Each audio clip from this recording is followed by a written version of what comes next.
Marcus, thank you so much for talking to us today. Tell me why you've written the letter that you've written, how important it is to you.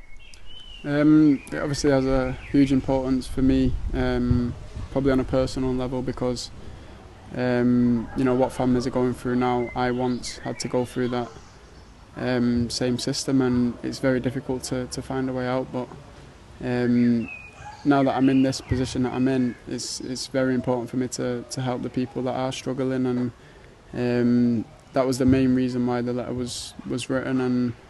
And whether the outcome is that it doesn't change or it does change, I know that I've done the right thing in trying to help these people. So take me back to that time that you talk about in the letter. Yeah. How difficult were things for you as a kid when you needed free school meals? Yeah, well, my mum was a single parent. She's got 5 kids that was all living in the same house. Now, the programme that I started at 11 years old, you're supposed to start it at 12 years old, which basically gives you a new accommodation, closer to the training facilities and a new school. And she worked that hard to push it forward because she knew that, for me, that was the step I needed to take. I needed to be eating the right foods whilst I was growing.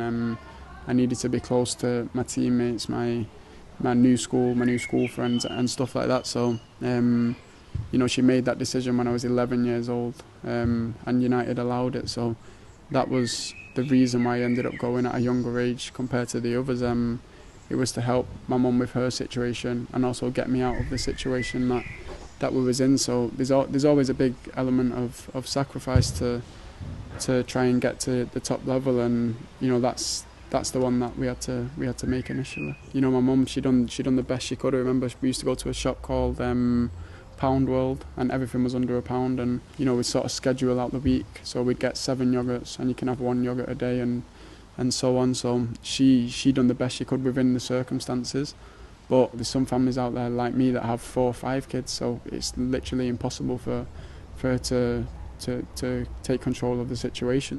That this is all going on at a time where kids should be concentrating on schoolwork and stuff like that, and it's just crazy to think that this is still going on at this. We're in 2020 now, and it's just something that I don't believe should be happening.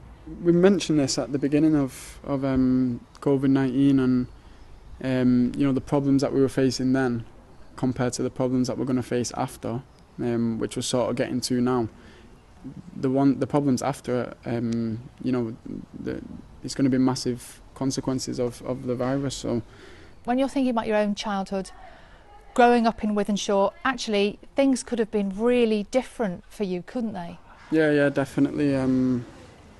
45% of people like me, black people in different ethnic minorities, they're living in poverty, and I was very close to being one of that 45%. So I understand that it could have went either way for me, and I'm grateful that it went this way for me, but it doesn't make me forget about what happened in the past. And I obviously want to help them people, and as much as I can, and just raise awareness, really, because I think some people want to help.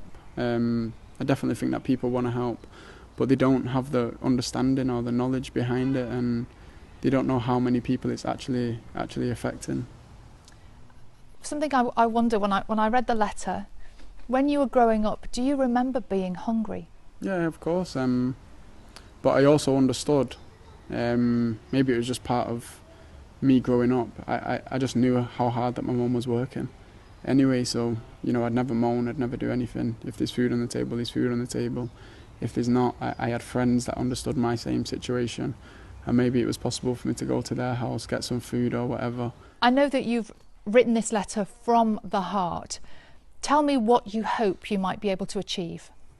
Well, basically, I'm just hoping that the government make a U-turn on the decision to stop the free meal vouchers, and I'm just hoping they do it as soon as possible. Really, I know they've mentioned that they usually do this, this time of year, summer holidays, but because of COVID, the situation's been completely different for everyone in the world. So.